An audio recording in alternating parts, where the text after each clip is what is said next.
Today on The Future of Everything, the future of detecting DNA in your blood. Now, DNA is the building block of life. It is a relatively simple, long molecule, or polymer, made out of 4 components, or DNA bases, which have one-letter abbreviations, the famous A, T, C, G, which stand for their chemical names. It's like a string of beads, but it is long. A human genome is made of about 3 billion DNA bases divided into 23 chromosomes. So if you add up the beads in each chromosome, you get about 3 billion. You get a genome from mom, and you get one from dad, so you have 2 copies of the genome, mostly the same, but obviously not identical, or 6 billion total. Now, DNA contains the blueprints for how your cells live, how they grow, how they interact with other cells. And like a computer program, it allows the cell to perform simple computations to make decisions about when and where things happen. If this goes wrong, you can get cancer. Mutations in the DNA cause the computations and decisions to go wrong. Other things can happen too. In the last 10 years, researchers have learned that they can detect DNA in the blood. Now, we knew that the cells in the blood had DNA, so that was not surprising. But what was surprising is that there is sometimes DNA from other cells in the body, often cells that have died and just kind of released their DNA into the bloodstream. This is sometimes called cellfree DNA because it is floating in the blood and it's not really part of a cell. Although this may seem like it's junk, it offers evidence of lots of other processes going on in the body.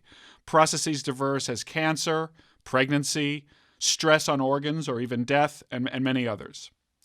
Dr. Stephen Quake is a professor of bioengineering, applied physics, and physics at Stanford University. Steve pioneered the detection of DNA in the blood and some of its first applications. Steve, what drove your interest in detecting DNA, and what was the first demonstration that this would actually be useful? Well, my interest came actually when I became a father. My wife and I were in to see the doctor, and the doctor says, you guys should think about getting amniocentesis. And it was sort of seemed like a theoretical question and, something we have time to think about. We sort of said, yeah, okay, that sounds like the right thing if you're recommending it. And this is a super risky procedure in many ways. A needle goes into the uterus near the baby to extract fluids. Big needle right in the mom's belly, right next to the fetus to try to grab a few cells. And so to do genetic testing. And we sort of said, yeah, sounds like a good idea, thinking, we'd schedule another appointment for it. Next thing we knew, the guy was turning around with a giant needle, plunges it right into my wife's belly. Yeah, whoa, exactly. That was our response. And it's the response of many people who undergo that sort of invasive testing. And not surprisingly, there's risks associated with doing that testing. Sometimes you lose the baby and other health problems the mom happen. How far into the pregnancy were you? That's typically done, around 14 weeks, something like that, 15 weeks, somewhere around there. And so that kind of sensitized me to, holy cow, there's a problem here that, you're asking a diagnostic question and there's a lot of risk associated with it. And so I began to think, are there ways to ask these genetic questions and do diagnostics without adding risk? And I eventually stumbled upon this old scientific literature about the cell-free DNA that you were mentioning, which, as it turns out, was first discovered as a phenomenon in 1948.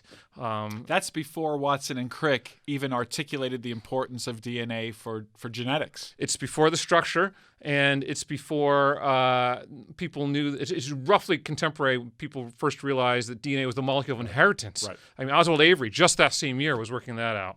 So it was blood chemistry to those guys who did it. But, the field kind of stayed alive, and it was mostly people doing cancer research. And eventually it was figured out that when you're pregnant, some of the DNA in your blood comes from the fetus. That was worked out in the late 1970s.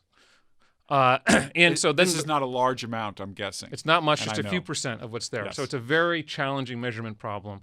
And the decade-long sort of search to try to figure out how to really use that to build a diagnostic that would allow you to understand the genetics of the baby without having to risk the baby's life. And we solved that at Stanford. It was through the work of a really terrific graduate student in my lab when the bioengineering department was young, Christina Fan. And that is now been kind of the first real clinical application of cell-free DNA in diagnostics, and that's how I got into it. Yes. To answer your question. So, in that initial demonstration, or in your first industrial translation, what are the things that we can actually detect from the DNA of a fetus in the mom's blood? Well, when we published the paper on this, started getting press inquiries. When is this going to be available in the clinic? And I said, I don't know, decade, something like that. That's I mean, it takes a usually the long answer, time, right? Turns out people jumped on like you wouldn't believe. Clinical trials were launched immediately. Within 3 years, the first real commercial diagnostic products have been launched, and now it's 4 million women a year, something like that, get the test, and the use of amniocentesis has plummeted. And so now you can kind of do this as a screening before you make the decision about the amnio. Is that the general use of it? That was the initial indication, and it's very quickly moving to replace amnio completely. Completely. Yeah, that's. And what kind of things can we diagnose in the fetus these days? So the major genetic disorders you have for live births are things like Down syndrome. Yes. That's number one. And it's an aneuploidy is what it's called technically. It means an extra copy of a chromosome. Yes. And there's a few other disorders which are extra copies of chromosomes that are also detected with this approach. Awesome. So that has had big time market impact, and it's changing people's lives. I think it's on the street now. People know you can get this blood test instead of the amnio. So it didn't stop there. So you had this hammer, and it worked. You hit one nail. What was the next nail that you guys turned your attention to? Well, after we published that, word got around Stanford that I was interested in non-invasive diagnostics, and I got a call one day from Hannah Valentine, who's a cardiologist. Great cardiologist. Yep. And she says, well, Steve, we got a similar problem in heart transplants. We give people a new heart, and after the operation, we then go biopsy that new heart and rip out pieces of the tissue to make sure it's not being rejected by the body. Yes. And we're doing that every couple of months. And so is there a blood test that could replace that? Same sort of problem. Patients were having this sort of painful, risky procedure, and there was a question of whether it could be replaced by a simple blood test. And so we thought about that a bit. And the key opportunity here is that the DNA in the heart that belongs to the donor is not going to match the DNA of the person who received the heart. And like the baby and the mom, because those are different DNAs, you have a chance of picking it up. Yeah, the key there is that the DNA is different. A little different with the baby and the mom because we don't use differences in their DNA. But in the case of the transplant, absolutely. The whole principle is based on there being different genomes of every cell in the heart compared to other cells in the recipient's body. And we monitor those so-called polymorphisms, those changes. And so you went after this, and you were indeed able to show that people who were in rejection were spilling, so to speak, the heart DNA into the blood, and maybe we can avoid some of those biopsies. Absolutely. So we did a proof of principle study with some bank samples she had, and then we wrote a grant together and were able to do a very large study on both heart and lung transplants where pretty much every transplant patient at Stanford for those two organs was enrolled in our study over a period of 3 years. And were able to sort of validate it. It was amazing. We had this one of my kids was in elementary school at the time, and there was a new family who had sort of in the class that year, and at the end of the year, we got a note around saying that, there's a family that's in town because they were at the Ronald McDonald House. One of their kids was in the hospital and very ill, and would anyone want to put them up for the last couple months because their time had run out there? And so we invited them to our house, and it was a very interesting family. They were immigrants from Africa. The father had been a nurse there, had some medical training, and knew that when his son was infant and very ill, that needed serious help, and eventually got him to Stanford, where the son had a heart transplant. Whoa. And we were talking around the dinner table one night, and the dad says, "Well, and we're just so proud to be part of this study where people are trying to figure out if they can replace the biopsies, and we enrolled our son in it and drew the blood." I said, "That's my study." It was amazing. And it felt very good about it. And now that's available. So there's now tens of thousands of people every year who are getting that test, and it's saving a lot of pain and suffering for those patients. This is The Future of Everything. I'm Russ Altman. I'm speaking with Dr. Steve Quake about detecting DNA, and at this moment, detecting DNA in transplant, hoping to detect rejection. So does the test detect rejection potentially earlier than the old-fashioned biopsy approach would? It does, and we've proved that. Absolutely. You see rejection weeks, if not a month earlier than the biopsy. And then presumably that gives the docs more option for changing the immunosuppression. Oh, absolutely, because as you mentioned, all these patients are immunosuppressed to try to prevent rejection, and too much of that, and they'll get infectious disease. Too little of that, you have rejection. So they can dial up the immunosuppressants a little bit and try to avoid the rejection event, and that's much better for the patients. Once they hit rejection, all sorts of bad things happen, and so the whole thing is trying to keep them properly suppressed. And just to flesh it out a little bit, how frequently are they getting these blood draws? Is this kind of every 6 months or every 3 months, or? Sort of the standard of care for the invasive biopsies was every 2 months, and that's sort of where they initially matched it. But this is the sort of thing that can and should be done more frequently, I think it's going to change the way people treat the patients over time. So I know that there are more applications, and I'm interested to know which ones you want to talk about. But let's talk about one that fascinates me, which is the detection of infectious agents in the blood. Can you tell me how this technology has been used in that regard, and what's the future look like? Yeah. So when we were doing the large transplant study, my postdoc at the time, Ewan de Vlamink, was looking at all the sequencing data very carefully and realized that not all of the sequence reads off the sequencer were mapping to the human genome. And he said maybe 98% of his mapping, there's 1 or 2% that aren't. And I said, that's great. It means we're not having a lot of contamination and it's all good. And he didn't let it go with that, thank goodness.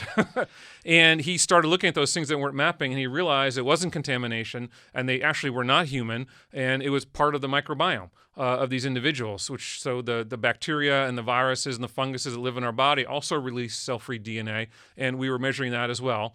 And he realized that we could use that to sort of monitor things like what happens to your microbiome when your immune system gets turned off, because all the patients were immunosuppressed. Exactly. And then we realized, because some of them are getting infectious disease, we could also see infectious disease. And so that has evolved into a new kind of infectious disease diagnostic, which is hypothesis-free. You don't have to test for a particular thing. You're essentially testing for 1,000 infections all at once, and is now and it's just now kind of reached commercial development. We're seeing the first peer-reviewed studies showing how to use it, and it's a very exciting innovation for infectious disease. So people might find this surprising along a number of. So let's just unpack this a little bit. First of all, does this? We know that there are some bacteria that live in our gut, and we've always expected to see them there. Many of us have assumed that, but my blood should be pretty much infection-free. That's not where the bacteria and the viruses live. So I guess the first question is, how much of a surprise? What do you see in normal people who are not immunosuppressed, and how do we interpret this? Do we know that these are diseases? That are these pathogens causing problems, or might they be part of some ecosystem of health? Yeah, all good questions. So, a fun way to think about it is to do an order of magnitude calculation. Can we talk about calculations here? Yes, this is something that physicists do, folks. So there's sort of a statistic going around by the microbiome people. You've got 10 times more bacterial cells in your body than you do human cells. Yes. If you take that at face value and you say, well, the human genome is 1,000 times longer, you said 3 billion base pairs, than the typical bacterial genome, which is about 3 million base pairs. You do the math on that and you say, by mass, all the DNA in our body is 99% human, 1% bacterial. Okay. And so if you were to mush this all up in a blender, purify the DNA out, that's what would come out. And that matches what your postdoc found. Yes, exactly. So are these normal signs? Are these normal organisms, or are these things that we have to run to the doctor and get the vast majority of it for? The vast majority is our normal microbiome, bugs that live with us commensally in happy equilibrium with us as humans. I'm guessing you saw viruses or bacteria that were either entirely novel or not appreciated as living in humans? Absolutely. We have discovered traces of novel organisms that, is sort of an area of ongoing research in the group to try to understand what they are and where they fit into the tree of life. This is The Future of Everything. I'm Russ Altman. I'm speaking with Dr. Steve Quake, and now we're talking about infectious disease detection. So I guess the clinical, as a doctor, I know that we have patients come into the emergency room or into the clinic with what we call FUO, fever of unknown origin. They look sick. They have a fever. It's not normal to have a fever, and they look infected, but we can't find an infection. And so I'm guessing that one of the key applications of this technology would be, well, what DNA are we seeing in the bloodstream, because that might point us to the infectious agent. Is that how the infectious disease community is kind of taking this up? That's a major application. There's a bunch of others that are really interesting. And, to come back to the earlier point you raised about, blood infections being a different thing, the point is that the blood is like the septic system of the body, and it's exploring all the tissues and organs. And when cells are dying and releasing their DNA, it picks it up and carries it. So that even if the infection is not in the blood, you see the remnants of the infection in the blood from that cell-free DNA. Yes. And so the final area that I wanted to get into, of course, is cancer. And in fact, you mentioned cancer in your initial comments. Where are we with the detection of cancer from cell-free DNA? Yeah, that's been an area of intense interest for decades. I mean, that's the one that was primarily driving the field before the prenatal work. And because tumors have different genomes than the normal body does, and so people would monitor those differences in the blood and try to understand how the disease was progressing and to try to do detection. And that's been a little later into the clinic than the prenatal stuff, but it's happening now. And it's an area of intense interest. There's a bunch of companies out there that have launched tests or about to launch tests, and it's going to be very important for helping monitor course of treatment. And that's kind of, I think, the first clinical application that's what I was out going to there. ask. Is this about detection or about monitoring? And it sounds like the monitoring. That's the first one. It's the easiest one because you're in such a high risk group, and it makes it sort of an easier technical task. And you know the cancer, so you've been able to characterize what you're expecting to find if the cancer comes back. Correct.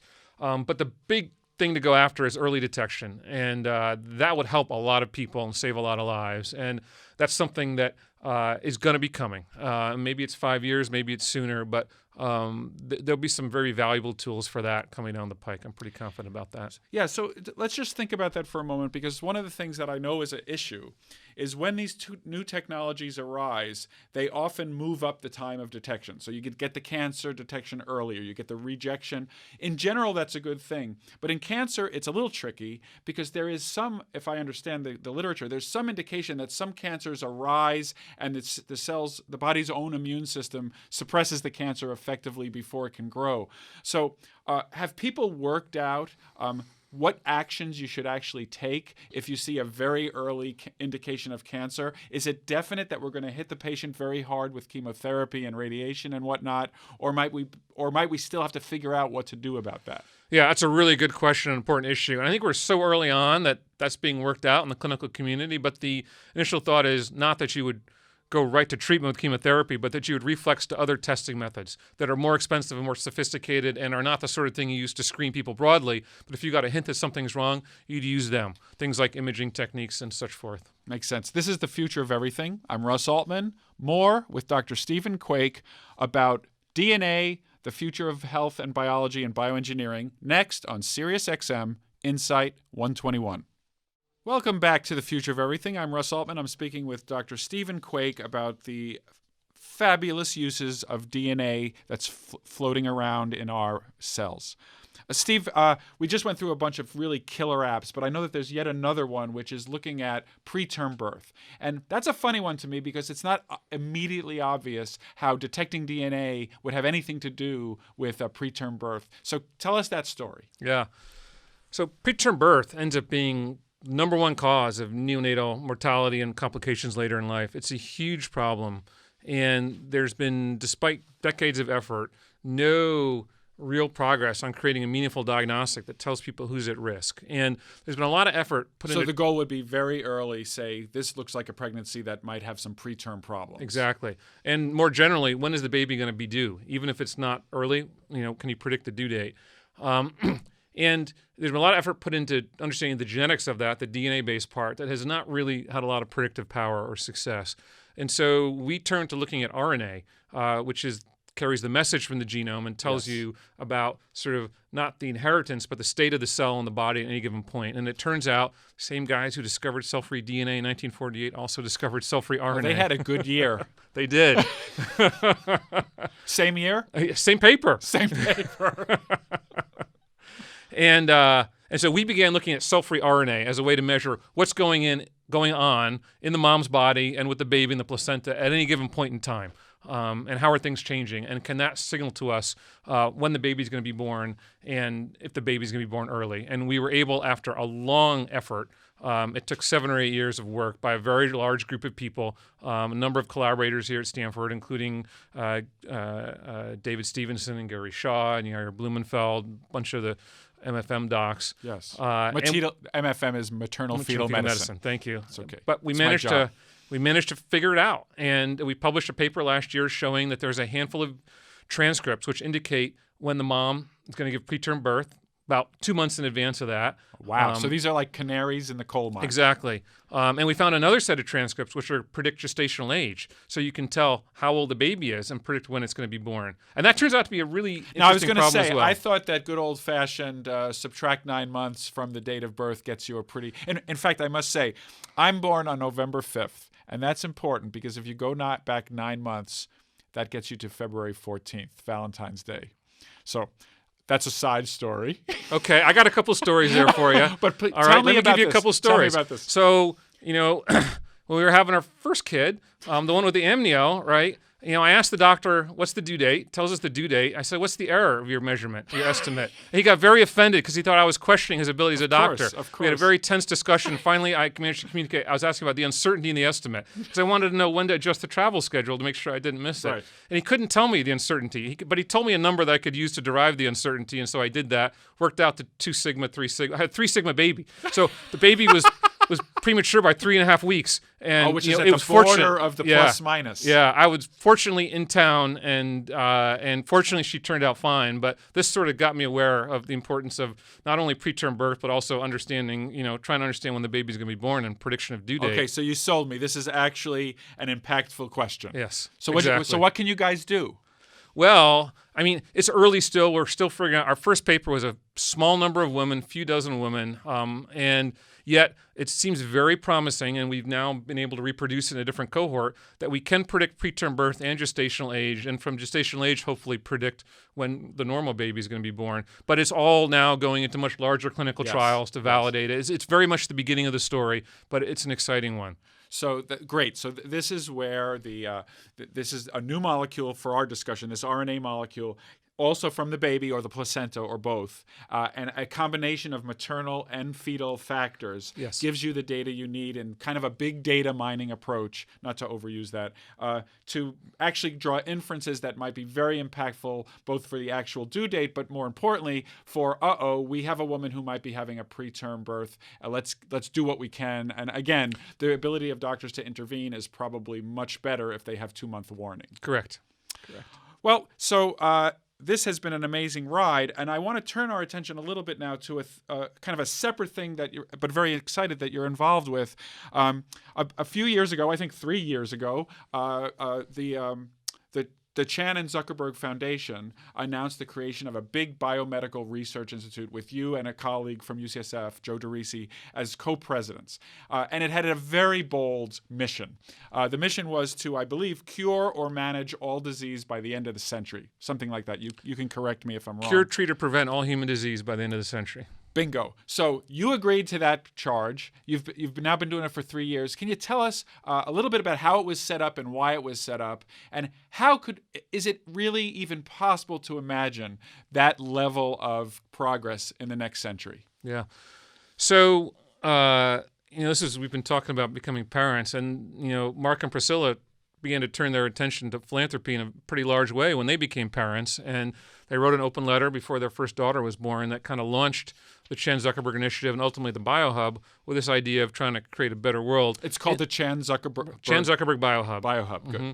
And so in their children's lifetime, so broadly in this 100-year span, they wanted to see if they could fund scientific research that would help make the world a healthier place for their kids and everyone else, which is a lovely mission. And it sounds crazy. Crazy. It sounds absolutely absurd. And for a while, I couldn't say it even to them with a straight face. And yet a few moments ago, you said it forcefully and convincingly. So way to go.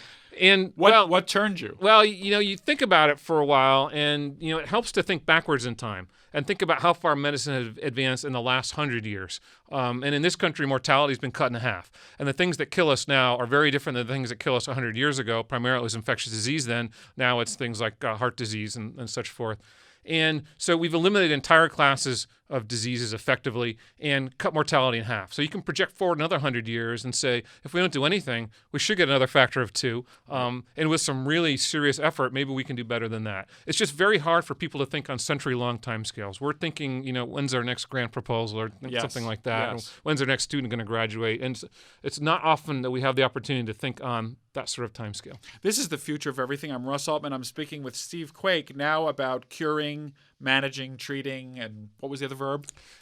Preventing all disease. So how do you take a portfolio approach? I mean, it sounds like you were talking about the causes of death 100 years ago. So you have to look at the causes of death now, and I guess you have to kind of pick the low-hanging fruit to say, how do we make progress? So how have you decided to deploy the assets of the Biohub for the next 5 to 10 years? Yeah, well, sort of a twofold approach. One approach is to pick a couple of areas that capture a large part of the global burden of disease. And we've chosen 2 that we focus on in our internal research. One is cell biology, and a lot of diseases are a consequence of disorders of cell biology.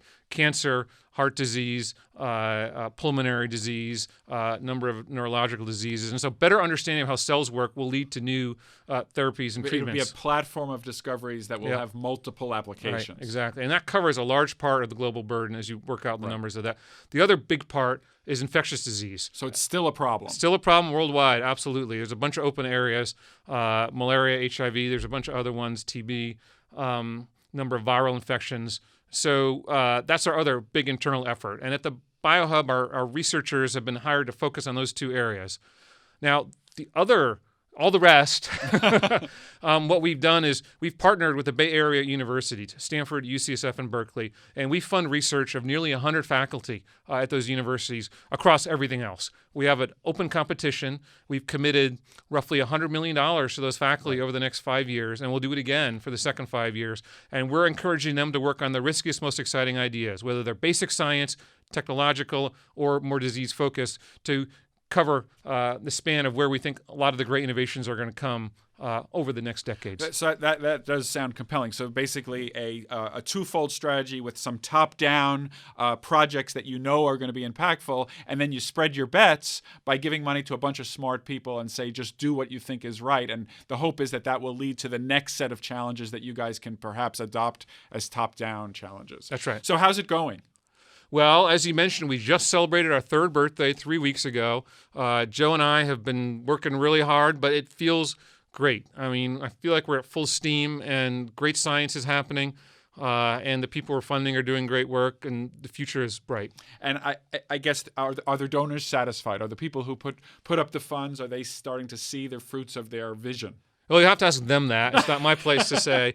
But they haven't fired us yet, and so we take that as a good sign. Thank you for listening to The Future of Everything. I'm Russ Altman. If you missed any of this episode, listen anytime, on demand, with the SiriusXM app.